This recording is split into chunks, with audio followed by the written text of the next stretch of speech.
সকলকে প্রীতি ও শুভেচ্ছা। ঋত্বিক ঘটক একটা বিখ্যাত উক্তি বলেছিলেন, ভাবো বাঙালি ভাবো, ভাবা প্র্যাকটিস করো।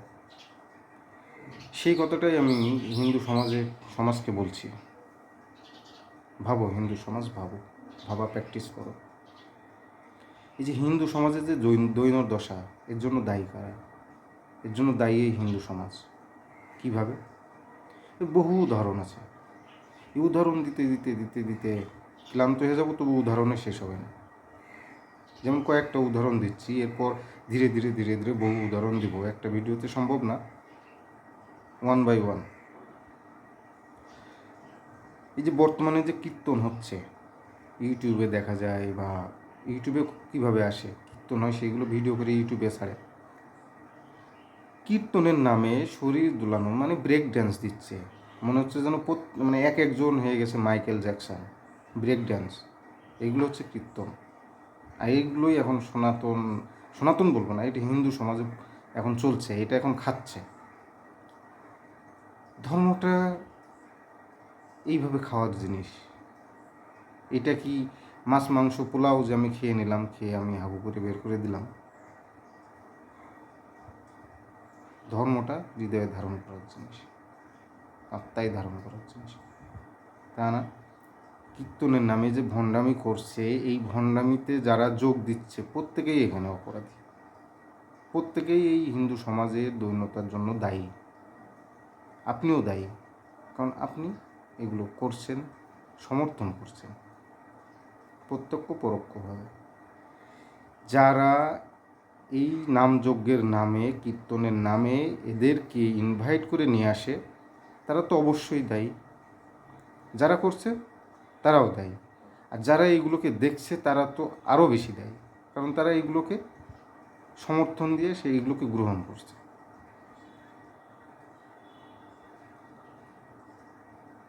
আর এইগুলোই সমাজের মাথা হয়ে দাঁড়িয়েছে, সমাজের মোড়ল মাতব্বররা এরাই, কারণ এরাই তো নিয়ে আসছে এদেরকে, এরাই সমাজ চালাচ্ছে। এই সমাজের কী উপকার হবে? এই সমাজ কিভাবে টিকে থাকবে? গতদিন ভিডিওতে একটা এই যে বলেছিলাম যে শুধুমাত্র প্রেম করে বিয়ে করার জন্য জোরপূর্বক তুলে নিয়ে আসা হলো মেয়েকে। হ্যাঁ, ওইটা আপনি দেখছেন যে সে নিচু জাতে গেছে। এই কাজগুলো, এই যে কীর্তনের নামে যে ভণ্ডামিগুলো আপনি যোগদান দিচ্ছেন, এইগুলো কি? এইগুলো তো গুরুতর অপরাধ। ঈশ্বর তো বর্ণপ্রথা বা উঁচুজাত নিচুজাত করে নাই। তিনি পাপ পুণ্য, ভালো খারাপ, পজিটিভ নেগেটিভ, এইগুলোর উপরে তিনি জোর দিয়েছেন, এইগুলোকেই তিনি বলেছেন। এই যে রাসলীলার নামে কী সব লীলা বানিয়ে সব কীর্তন করে। রাসলীলার আসল যে তাৎপর্য, যে মহত্ব, এটাই জানে না। আসলে ধর্ম কি চর্মচোখে দেখার জিনিস, এই পড়ার জিনিস, যে আমি রিডিং মুখস্থ করে চলে গেলাম, সেটাকেই আমি বানিয়ে বানিয়ে লিখলাম। এই ভণ্ড মুখ দিয়ে খারাপ কথা বের হয়ে আসে, কিন্তু খারাপ কথা বললে তো সেটা এই বাতাবরণে নেগেটিভ এনার্জি ছড়িয়ে যাবে, সেইটাই আবার ঘুরে ঘুরে ঘুরে ঘুরে আবার ফেরত আসবে। তাই খারাপ কথা বলা যাবে না, ভালোবাসাই বলতে হবে। যারা এইগুলো প্রশ্রয় দেয়, এইগুলো তৈরি করে, এইগুলো শোনে, তারাই হিন্দু সমাজের নষ্টের জন্য দায়ী। নষ্টের মূল কারিগর তারা। এই যে আর একটা বিষয় বলি, কোনো কিছু হলো, কোনো একটা বাড়িতে কোনো সমস্যা আছে, কোথায় যাই? ব্রাহ্মণের কাছে যাই।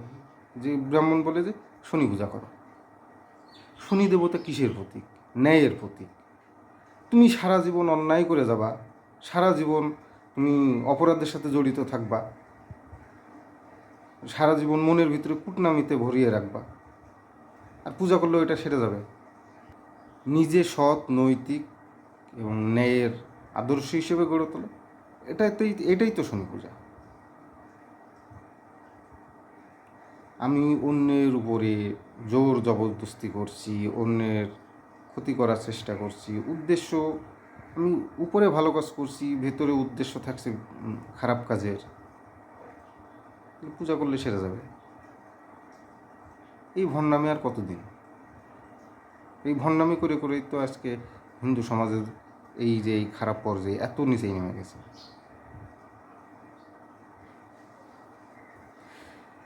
তাই বলি হিন্দু সমাজ ভাবো ভাবো, ভাবা প্র্যাকটিস করো। না ভাবা শিখলে মুক্তি নেই। আর একটা, শরীরের মুক্তি হয় না, আত্মারই মুক্তি হয়। শরীর যেখান থেকে নেওয়া সেখানেই থাকে, আত্মা যেখান থেকে নেওয়া সেখানেই আত্মার উদ্দেশ্য, গন্তব্য। ভাবো, ভাবা প্র্যাকটিস করো। ওকে, ধন্যবাদ।